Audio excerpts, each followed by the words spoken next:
guys, and welcome back to Beauty Fortified. I'm Sue and I make hair care, skincare and makeup videos for the more mature woman. If you are new here, welcome. You have come just at the right time. Today I'm going to be talking about how I sanitize my makeup.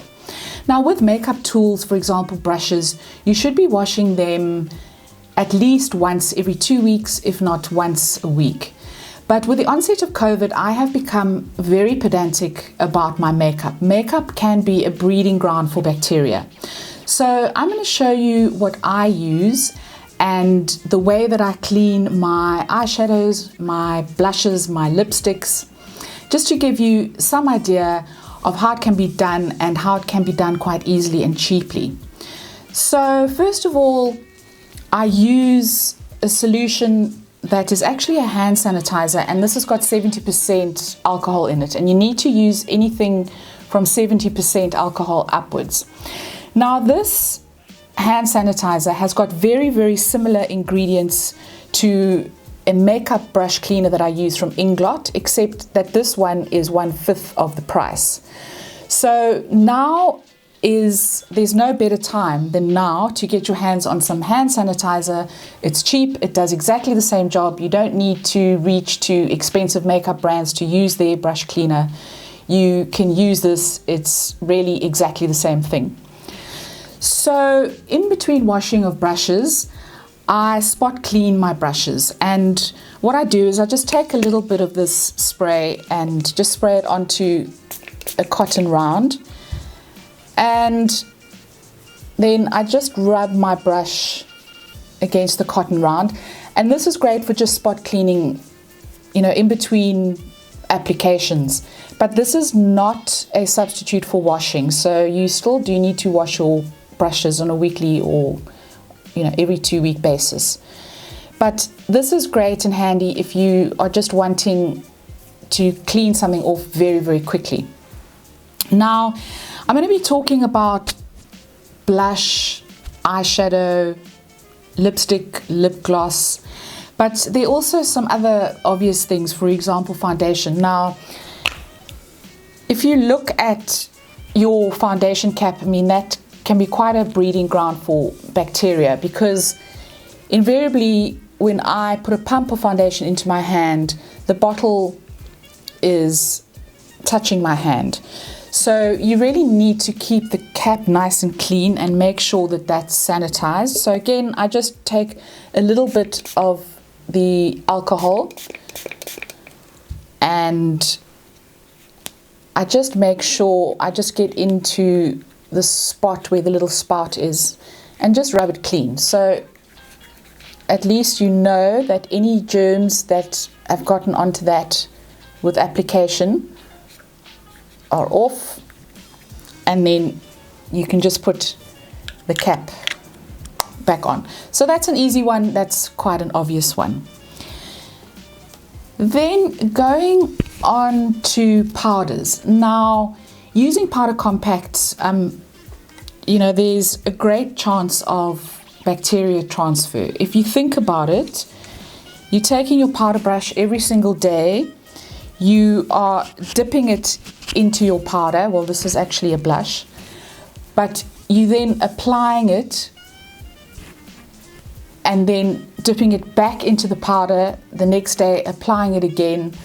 So you want to minimize the transfer of bacteria, and it's a very easy thing to do with powder foundations as well. And what I would suggest is that you take some kitchen towel or any kind of tissue that's lint free, and I find that this works really well because it's quite robust. And so what you do is you take your powder compact, so this could be a blush or setting powder, and you just wipe off the top layer gently using the kitchen towel or the tissue, and then you take your isopropyl alcohol, your 70% alcohol, and you just lightly spray the compact. Now this is going to evaporate very quickly. So what I do is I leave it open, and I leave it open for about 10 to 20 minutes just to let everything evaporate. And this does not compromise the integrity of the powder. So you'll see that once this is dried, it doesn't affect the pigment, it doesn't affect the texture. And if you're a little bit on the fence about this and you're not sure, and you don't really trust what I have to say, then I would suggest that you do this with, try it with something that, you know, is inexpensive. If you have got a little bit of doubt, but I can promise you, having done this many times in the past, it really does not affect the integrity of the makeup. So that's what you do with your powders. I'm just going to show you again, same procedure with an eyeshadow. So you just take your kitchen towel and you just lightly wipe off the top layer like that, and then you take your alcohol and you just give it a light spray. You don't need to saturate the product, just give it a light spray, and then that will sanitize the shadow. When it comes to lipsticks, there are a couple of different methods. Now, the one method is you can take your alcohol, decant a little bit into a tot glass, and then take your lipstick bullet, wind it up like that, and then just dip it into the alcohol in the tot glass for 30 seconds. And then you bring it out again, and again the lipstick, the alcohol will evaporate. But if you don't want to do that, and what I do, this is a quicker method, is I just gently wipe off the top of the lipstick where it's touched my lips, where it's had contact with my lips, and then again I just take a little bit of the alcohol and I just gently spray the top of the lipstick, and then I put it down. I just leave it to dry for 5 to 10 minutes, and then I put the cap back on. Now, when it comes to cream blush, it's exactly the same, and I'll show you. I've got two different types here. So I've got the one, this is in a stick. Again, you would clean this just like you would clean the lipstick. I just take off the top layer with the towel like that, and then again I just spray the top and I leave it to dry for 5 to 10 minutes. When it comes to a compact cream blush, again it's the same scenario. So you just take the paper towel and you just gently wipe off the top layer, and then you spray it with your alcohol, and then just leave it to dry for 5 to 10 minutes. Then just something I wanted to add, when you are applying blush with your finger, which is what I often do, I make sure that I have sanitized my hands. So I will spray a little bit of the alcohol onto my hands, and then what I do is I use the 2-finger application. So what I mean by it's not the same as the 2-finger salute. I take my pinky and I apply a little bit of the blush to my pinky, my ring finger. Apply blush to my ring finger, pat it on, blend it. If I need any more, I will then take my middle finger and put it back into the blush. So I'm not putting the same finger that's been on my face into the blush twice. So that's just something to consider for blush application. If you're going to apply your cream blush with a brush, again, just make sure that your brush is clean. And you need to be very pedantic with a cream blush in a compact, because you'll find that over time you do get a collection of lint and, you know, sometimes little hairs and sometimes dust. So these are real dust magnets, these guys.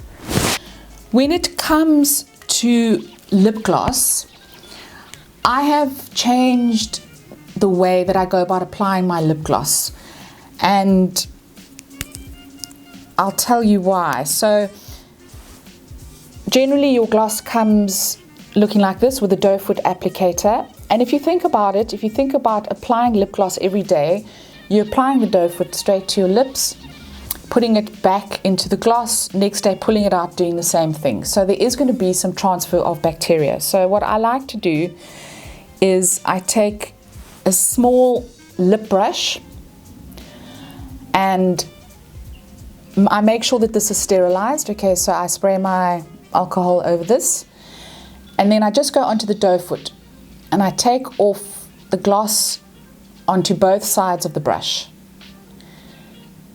and then I use the brush to apply my gloss. And then obviously if you're going to want to dip this back into the gloss, sorry, not this, but if you're wanting to take more lip gloss, just put the doe foot applicator back in, sterilize your brush again, very easy to do. You just spray a little bit of the alcohol onto a cotton round and just make sure you sterilize the brush again, because obviously once it's touched your lips, you don't want it to have contact with the doe foot until you've cleaned it. So that was a long way around of what I was trying to say, but that's what I'm trying to say. So it does sound really pedantic, but I've actually never enjoyed using a doe foot that goes back in and out a lipstick anyway. So I really prefer this method, just personally. I am the only one that uses my makeup, but I still don't like the idea of cross-contamination, you know, of whatever I've got on my lips kind of getting onto the doe foot, getting into the lip gloss or onto a lipstick. When it comes to eye pencils and to lip pencils, there are two routes that you can go. The first route is to sterilize your sharpener. So you can just spray a little bit of alcohol into the little hole there, and sterilize the blade as well. So I have got a few shavings in there, but just take the blade. I mean, this has got a little bit of pigment in from an eye pencil, but you would clean that out and then just spray that with alcohol. So you could do that, or you could take the pencil directly into the sharpener, and then once you've sharpened the pencil, just spray it with a little bit of the alcohol, and again just leave the pencil to dry before you use it. Then moving on to something like an eyelash curler, you do need to replace your eyelash pads every so often anyway, but you should also be sterilizing these as well. So again, you just take a little cotton round, spray some isopropyl onto there, and then just gently rub the little pad, and then also rub here where it meets your eye. And it's a good idea to do this once in a while anyway, just to get off any mascara or any eye makeup that's kind of accumulated on there. So it's really not a bad idea. And then onto mascara. Obviously there's no real way that you can sanitize your mascara. Just make sure that you're the only person that uses your mascara. Don't keep it past its sell-by date. They say that you should replace your mascara every 2 to 3 months. So guys, I hope you enjoyed this video. Please leave your comments down below. I'd love to hear how you sanitize your makeup. If you enjoyed this video, please give it a thumbs up.